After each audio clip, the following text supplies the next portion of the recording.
Now, next naman natin, itong epekto ng sinabi ni Senator Ping Lacson.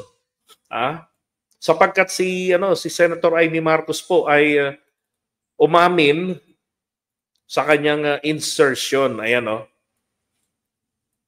Di ba sinabi ni Senator Ping Lacson na merong halos lahat ng mga senador ay merong halos nag-100 na insertion sa 2025 national budget, sabi niya.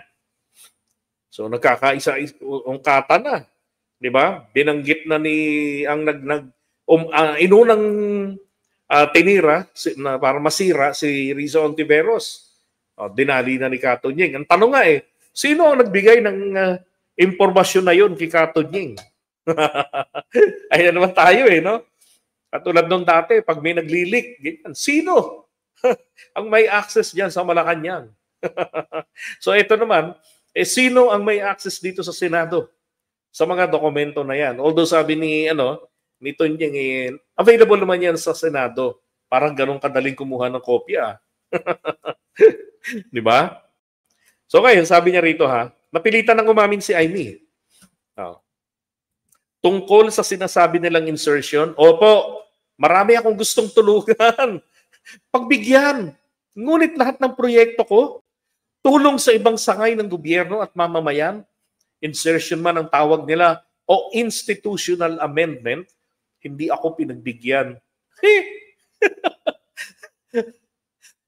So ibig sabihin, yung na-veto ng Pangulo, yun yung mga amendments niya o yun yung kanyang mga insertion. Depende yan kung saan idinaan ni Amy yan. Kapag idinaan sa DPWH na isama sa NEP, di ba?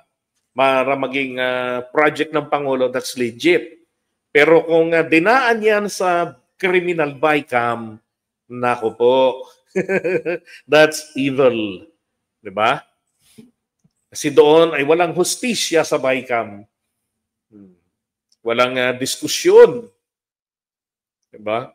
Sabi niya, hindi ako pinagbigyan. Basta galing sa akin, ang sagot nila ay FLR. Ayun! Pinagbigyan po naman pala, nakalusot ang kanyang insertion ni Amy. Pero may tatak po na for later release. Sabi niya. Hindi ko sigurado kung ang ibig sabihin daw ng FLR is for later release o first lady rejects.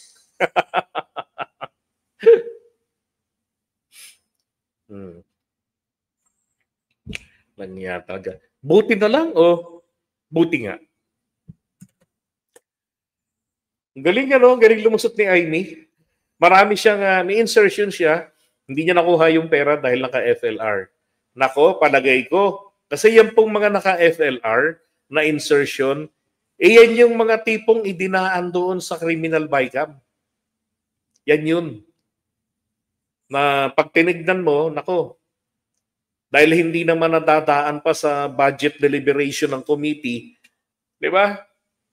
Ang mangyayari, nandun na yung, ito lang yung amount, tapos very generic yung halaga, na yung description.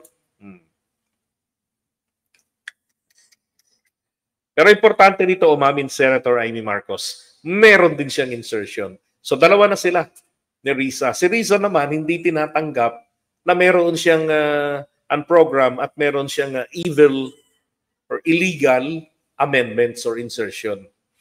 Pero si Amy walang ganong pagtanggi. Bagkus pa-victim naman na hindi raw siya pinagbigyan.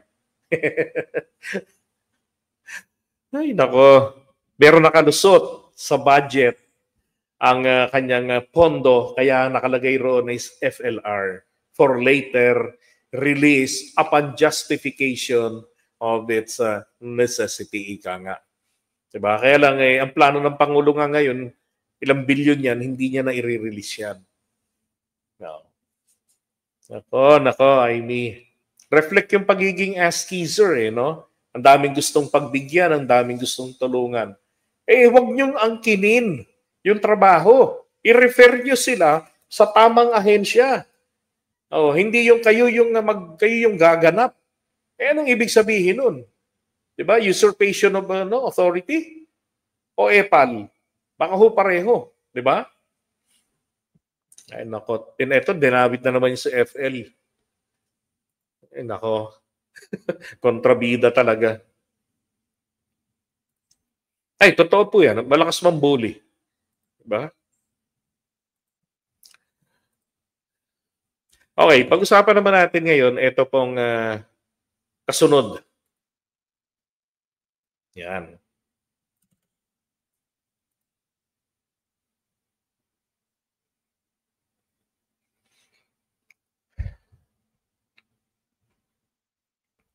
Good morning po sa inyong lahat mga kababayan. Pag-usapan natin ngayon itong kumakalat na balita na na katulad nito na pinapalitan daw po yung mga taga Office of the Vice President o mga tauhan ni Sara, pinapalitan daw yung kahon ng DSWD.